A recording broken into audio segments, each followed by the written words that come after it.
know you do things in the community, which we're gonna touch on in here. Yes, sir. And how this even came to pass, like I said, so we didn't, we're not friends that hung out and whatever. But like I was saying, with the black and brown community in Colorado, everybody's connected, right?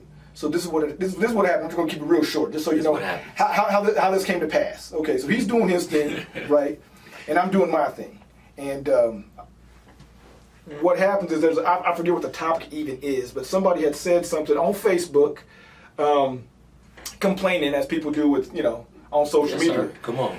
And Brother Don here had had basically just called this other brother out, and I did what I do. But in a respectful, respectful way. Yeah. He says, look, bruh, he goes, are we just going to sit here on Facebook and rant, or are we going to... Because I'm tired of it. Get into it. So, I'm tired of it. I said, that's exactly... Because I've been saying the same thing to cats, right? So I hit him, behind the scenes and said, my man, you should come on the show one time.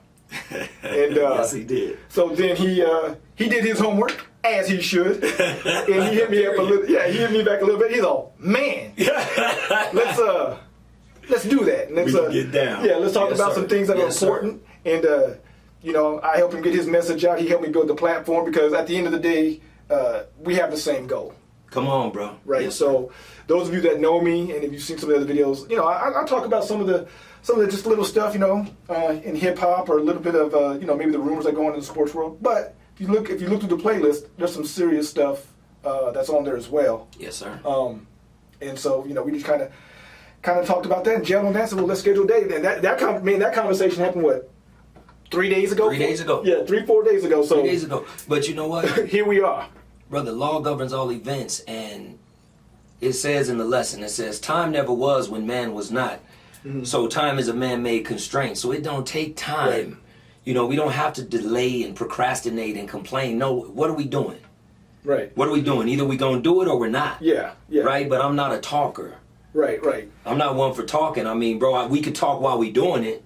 While we doing the work. Yeah. No, there's time and place for everything. Yes, sir. So the dialogue is required because all men can't do all things. Absolutely. So we need to strategize. First of all, we need to see what problem are we going to attack or address today. Maybe what's the short-term goal, what's the mid-range, what's long-term. Yes, sir. And then what I say in my business, what I always tell my supervisors and everybody is always put your aces in their places. So if you know so-and-so is good at this, then don't put him over here. Later on, you can train him to be effective over there. You know what I mean? But put people where you know their skill set is good at, and develop that, and then you can broaden that later on. You know what I mean? And it depends on the individual, because the individual's going to have to want it too. And you're saying it perfectly and eloquently. One of my mentors said to me, and I'm sure you've heard this, he said, how do you eat an elephant? Yeah. One bite at a time. That's right. Then he said, how do 1,000,000 ants eat an elephant? Okay. Right? How do 1,000,000 ants eat an elephant? And he said, each ant is only concerned with the part of the elephant that's in front of him. He ain't looking over here trying to do what his brother's doing and step on his brother's toes. So I know my niche. I'm in my purpose. Yes. Right now. And hip hop led me here. And I still have people that, brother, I had a brother hit me about a month ago, asked me to get on a song, a verse. I'll pay you $500. Bro, you couldn't pay me $5,000. Okay. That's part of my past. Right? It's like a butterfly trying to go back into the chrysalis and be a caterpillar again. Yeah. Nah, brother, I got my wings, fam. Yeah. I got my wings. Right. You see what I'm talking about? Yeah, for sure. So if anything, I'm going to help these young men mature into credible artists or successful artists, teach them the business. Right. But mentoring is what I do, brother. I'm a teacher, and I'm a mental health specialist. Yeah. I'm not a rapper. Okay, so let's yes, sir. Let's since you brought it up, let's segue into that a little bit. What's your involvement when you say mental health? Because I actually did a video on mental health, right? What do you do with mental health? When you say that, when you bring that, in what capacity? And you brought up that you're mentoring. So those two things go hand in hand, specifically in black and brown communities. Because I feel our people have gone through a lot of trauma. Man. And so that's that's necessary, bro, to address that. And the thing is, I'm a mental health expert, based off of my own, recognizing my own mental illness and working toward that. Getting in these train the trainer, going through adult mental health first aid, 2-week long, going through these trainings, getting these certifications so I can learn more about my mind. Once I was able to do that and start unraveling, I wasn't in it, man made plan, right? Yeah. God's the best of planners. So I ended up being in front of court-ordered groups of men, right? And I would have 27 Bloods and Crips in front of me, and I would have to sign their certificate in order for them to see their children, right? So I'm talking about strengthening families. I do a program called Strengthening Families, 5 Protective Factors: parental resilience, social emotional competence in children, social connections, concrete support in times of need, and knowledge of parenting and child development. And each week we address one of those things. So one week we were in class and we were dealing with resilience, right? And I said, first, let me give you brothers the opposite, what the opposite of resilience looks like. Okay. And I said, now I only have one white man in my class, all right? And this day he was wearing a red hoodie. So I pointed to one of the Crips in my class. I said, you're a Crip, right? He said, yeah, active. I said, yes, sir. I said, well, this is let's talk about the opposite of resilience: self-hate, self-destruction. I said, if you see this man walking down your street, you look past the hoodie and you look at his skin, you see he's a white man, you're going to give him a pass. But if you see this same hoodie walking down your street and under it is a man that looks just like you want to kill him. See, that's mental illness. Okay. See, we can't glaze over these things. Yeah. Right? That's mental illness. To hate to be able to look at your brother, want to kill him and hate him. And I used to have those feelings. I got bullet holes in my chest from gang violence. You understand? From when I was 20, 21. Yeah. You understand? But this is trauma that after I got shot, bro, I didn't go to therapy. Yeah. I just went back into the world. And honestly, I felt like I was invincible, right? So I got deeper in the game and started selling more dope and started shooting at more people, more black men. Bro, my thing is, I know the destruction that these hands have done to the black community. Right? So therefore, I know that I can't just say, okay, I'm going to get a job or start a business and I'm going to forget about the harm I caused and be selfish. No, I got to be selfless, and I have to give my life as a willing sacrifice for those who I damaged, bro. Okay. You know what? Because when I get home, I want my Lord to be pleased to see me and say, come on in, son. Sure. Yes, sir. So is that, okay. So when you cross that line, was it, because I do know as well that we have different faiths, right? If I'm not mistaken. Are you Muslim? You know, brother, I deal with spirituality. I don't deal with religion. I mean, I'm well versed. And I just say because I know some of the organizations. I know when you guys are feeding the homeless and whatever. I was ostracized from the Muslim community That feeding. Okay. Because they told me, after doing it for 6 months with these brothers, they told me that I didn't look enough like a Muslim. I needed to cut my hair. I needed to wear the Muslim garb and the jalabiyah. And I said to them, you're saying I'm not Arab enough. So I don't deal with organized religion. Okay. You know what I mean? At the end of the day, I'm well versed in Christianity. I read the whole Bible before I was 15. I know the Quran. I know the Pertim Huru, the book of coming forth by day. Brother, I spent about 2 years in New York with Egyptian high priests as my mentors. So at the end of the day, I know too much to compartmentalize myself. Okay. You know what I mean? I have the same God as the sun, as the rain, as the moon, right? As all things in nature. I'm down with the God of nature, and that's spirituality. So I don't deal with religion. So was that, when you came to that, we'll say, that level of enlightenment, okay, was that a process? Or Oh, was man, that, it was so it wasn't a overnight type of situation. Brother, I was a radical Muslim. Yeah, Once upon a time, I was radical.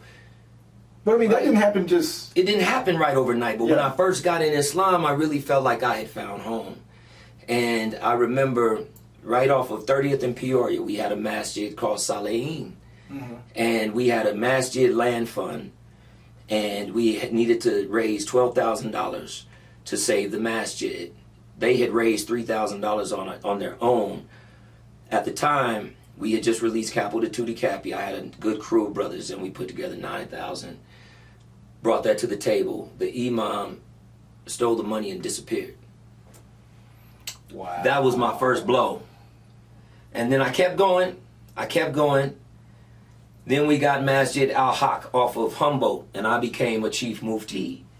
I trained the men in hand-to-hand combat. I'm a certified black belt in Chinese Kempo. So I trained because the police were harassing our women folk and our children. Mm-hmm. So we started policing our neighborhood, right? I trained over 50 to 100 men, but the thing was, it was some foolishness going on, because the men were giving me more homage and more respect than they were the imam, so I was ultimately ostracized out of that community. Wow. So it took a lot of ostracization for me to say, and then I see what goes on in the church, the corruption. I see the corruption that goes on in the masjid, and I said, you know what? Let me go to the street, take it to the people who need it the most, right? Because guess what? Our young black men are not in the church or the masjid. We got to take it to them. Yeah. And this is who we trying to save. When, I go to my mama's church, bro, it ain't nothing but old people in there, really. You know what I'm saying? I mean, who've been Christians all their life. I'm just being honest with you. Yeah, yeah. Where are our young men? Where are our youth? Yeah, yeah. And most of them are only in the church because they ain't got nothing else to do. Right? Right. So, just to be honest and very candid with you, this is why I'm doing the work that I'm doing. I started my own feeding program 3 years ago when they told me my hair. It was like, God told me, you don't need this. Yeah, yeah. Right? Mm-hmm. You have a mind. If you want to feed people, you feed people. So we started for 3 years, brother, every month, last Sunday of every month, we have been serving red beans and rice, giving away hygiene products, socks, toothbrushes, toothpaste, right, every month for 3 years. And I got a team full of women because brothers really, I've had a few brothers come out, but man, we don't show up for each other. Yeah. We just don't, Yeah. And it's sad. Yeah, no, that's a whole nother... That's a whole nother conversation. That's a whole other conversation. And I see what you... Yeah, yes, look, sir. Yes, sir. So there's a buddy of mine, and I've done a couple shows with him. So me and him are both, or consider ourselves born-again Christians, right? Non-denominational. So I wouldn't say... So I just literally say I'm just Christian, right? Mm-hmm. Or I might say I'm born-again Christian. But I don't say I'm Baptist, Lutheran, da-da-da. And me and him are really working on, and him more so than me, but he's bringing me into the fold, if you will, really working on prison reform. Because there's a lot of individuals in prison ministry. There's a lot. So he goes to the prisons pretty frequent. He's very active. Okay. He's on a couple committees to kind of make some change there as well. Yes, sir. But again, that goes part to what we're saying of just your finding your purpose and just walking in that, right? Yes, and again, it's for me and him. We kind of gravitate in that direction. Just because of our past experiences. You know what I mean? Yes, sir. And so since I feel that God allowed me and brought me out of that, I need to help those that are still in that situation. Period. You know what I mean? Yes, sir. And so it's just a matter of, like I said, the goal is the same in the sense of helping the community. You know what I mean? Yes, sir. And elevating and that kind of thing. But again, wherever your niche is. Wherever your niche is, man, I found and I find that when people ask me, am I Muslim, I always say I deal with spirituality.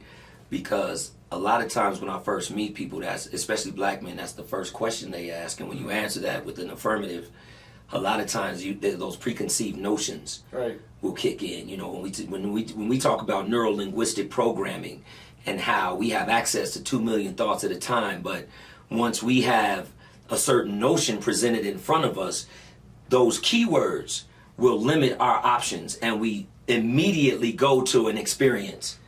And I may look at this, man. If I had a bad experience with a Muslim, and you say you're Muslim, then the first thing I'm gonna do is look at that experience, and now me and you don't have any room to bond or to connect. Right, because there's already a preconceived. Right, but what I know for sure is that when the police pull you over, they're not saying, are you Christian, Muslim, before they shoot a black man. True. Period, point blank. So see, we have a black problem, not a Christian problem, not a Muslim problem, and we have to stop with the compartmentalization and saying, I'm this, I'm that. Nah, bro, we black men. We in the same struggle. Whatever your ministry and your work is, that's one thing. But these Europeans have violated our minds to the point to where we allow them to create this divisionalism.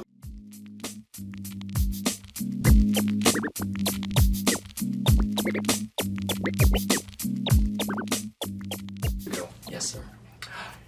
What's up, folks? This is Mr. Kelly again with Good to the Hood. This is part 2 because we just ran out, obviously. So hopefully watch the first one, finish this one. And where we left off was, now correct me if I'm wrong here, post-traumatic slave syndrome. Okay, post-traumatic slave syndrome. Okay, so you were talking about an individual, I believe, what was her name? Joy DeGruy. Dr. Joy DeGruy. Dr. Joy DeGruy. Now, is there a book of hers that you read, or what exactly?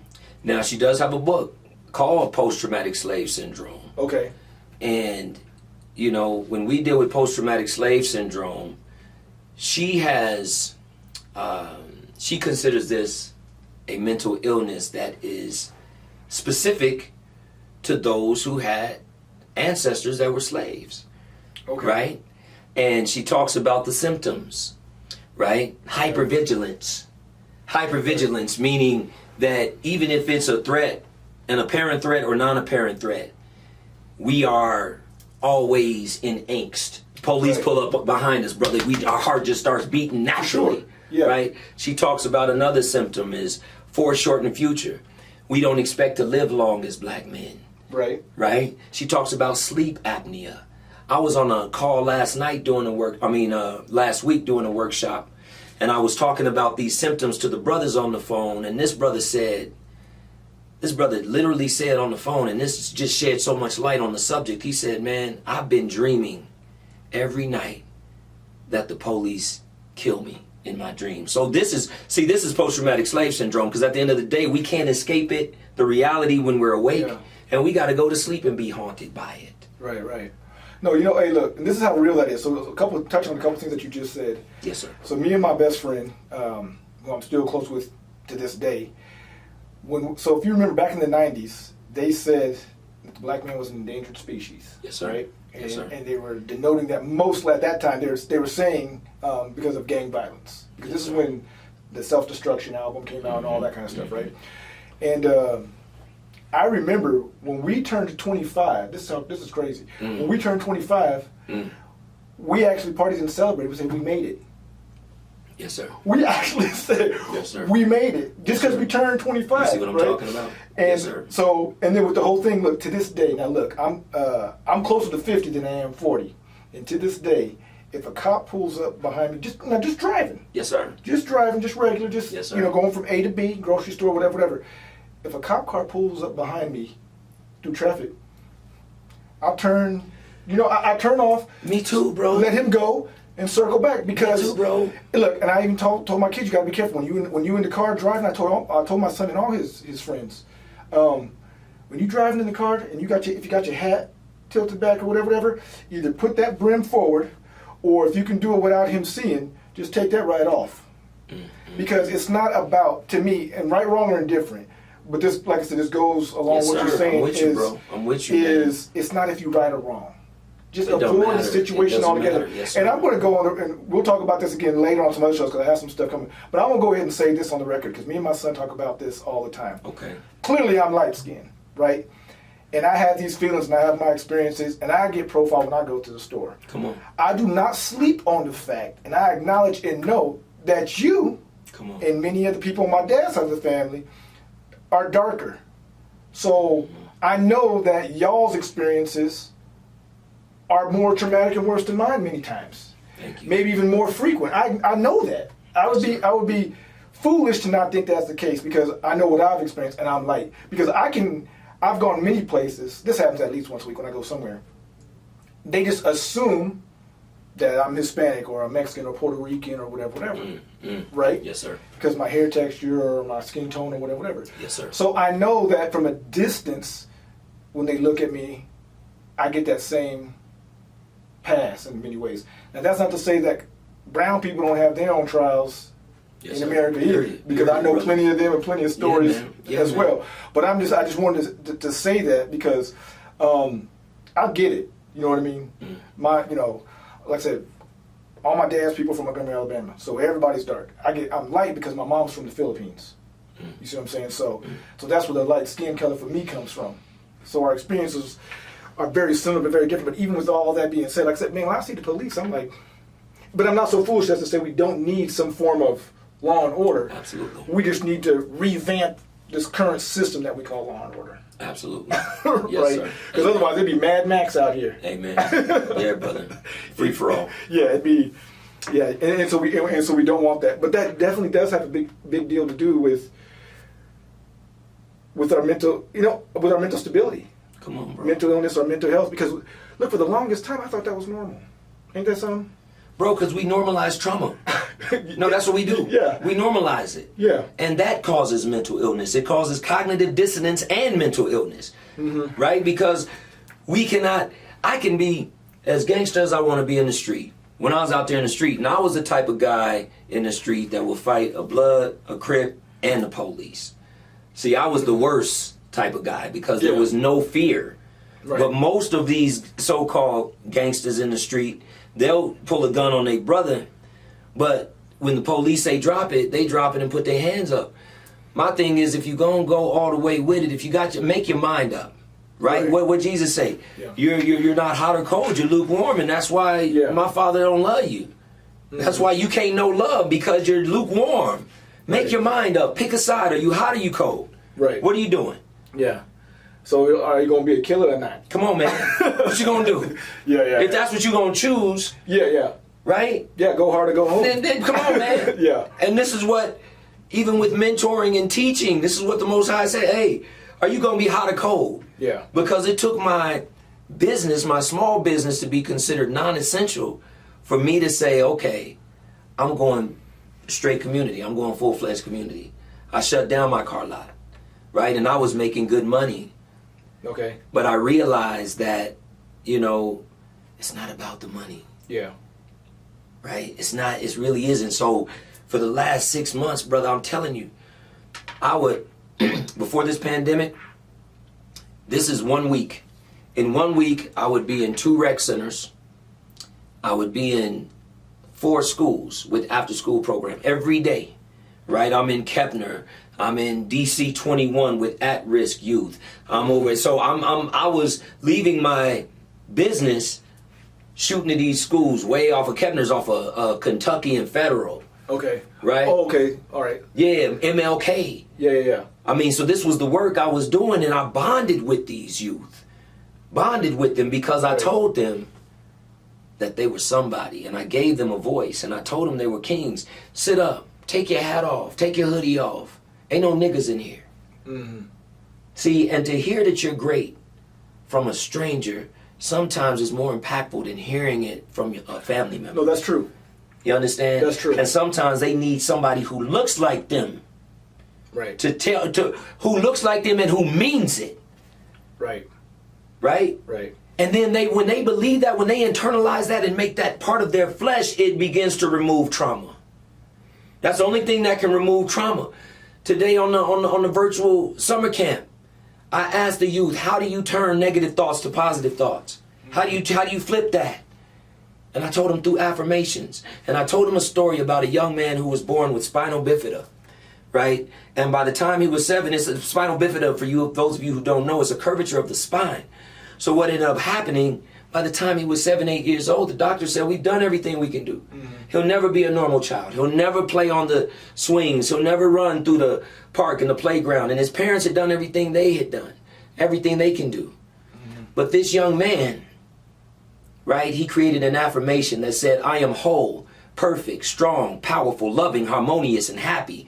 I am whole, perfect, strong, powerful, loving, harmonious, and happy. And he said that over and over again until his flesh believed it. Where the mind goes, the body follows. So he convinced his flesh that he was whole, perfect, strong, powerful. And guess what? By the time he was 9, 10 years old, he was standing erect. Wow. We can defy the laws of medicine, brother. But we give so much of our power away to religion, to what the European has told us can heal us. It ain't healed us yet. How's it going? It ain't healed. It didn't heal our forefathers. Yeah. Come on, man. They were still getting hung. We still got cats today getting hung. Yeah. We got, come on, bro. We got a European male walk in a church, kill 9 black people, and black men in America do nothing. How does that make us look? Like we can't defend our women. We can't defend our children. Then what difference is religion making if we are no longer the protectors of our own, brother? What would you say is so using as that example, because it's, in these times it's coming up a lot. Yes, sir. With the police brutality, with all the Karens out there. What, in your view, what would be the proper response in that situation? Or in those situations, I guess. Yes, sir. Yes, sir. In those situations, I feel like we have to learn how to delegate. I'm not, I've gotten guns out of my life for good, I'm not a killer, nor are any of us killers, right? Death for us is abnormal. However, Europeans, for the most part, sensationalize death based off of the demographic from which they came from. They come from the cold to where they're eating each other and they're eating wolves. And we come from abundance and berries and water. Wasn't nobody killing nobody over a mango from where we from. Okay. So when I saw that group of black men in Atlanta march on that KKK compound, right? They didn't have to shoot one bullet. But just the knowingness that they would, even the Black Panthers, Huey P. and Bobby Seale, they wasn't shooting, but they were showing up, ready to shoot. So the opposition needs to know that we ready to die, we're willing to die, but if we go, because we're dying anyway. But now there's got to be dying on both sides if that's what we gonna do, and hopefully